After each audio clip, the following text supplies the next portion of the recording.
എടാ എന്റെ കല്യാണക്കാരൊക്കെ എന്തായി? നമ്മ കൂടിയന്മാരുടെ കാര്യം നോക്കുന്നുണ്ട്. അതൊക്കെ ഇതിന്റെ തോന്നലാണ്. എന്റെ വകയിലൊരു അമ്മാവനുണ്ട്. പുള്ളി മുഴുക്കുടിയനാണ്. പുള്ളിക്ക് പെണ്ണ് സെറ്റായി. അമ്മാവൻ എല്ലാ ദിവസവും വെള്ളടിച്ച് വരണഴിക്ക് ഒരു വീടിന്റെ ഫ്രണ്ടിൽ വീഴും. അവിടെ ചേച്ചിണ്ടായിരുന്നു. ചേച്ചി എപ്പോഴും പൊക്കി പുള്ളിയുടെ വീട്ടിലാക്കും. അങ്ങനെ വീട്ടിലെത്തിച്ച് അവര് സെറ്റായടാ. എനിക്ക് വന്യജീവി ചെറുപ്പം പോലും ഇഷ്ടമാണ്.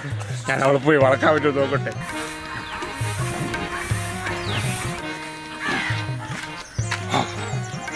വന്യജീവിണ്ട് വീഴ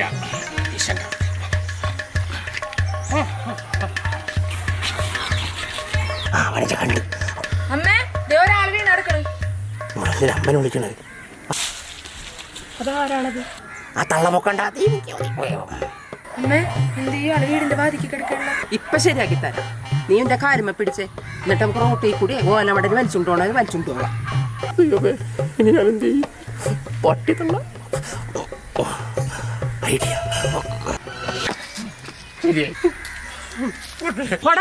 പോയിട്ട് ഞാൻ ഇവിടെ കിടക്കാൻ വന്നല്ല.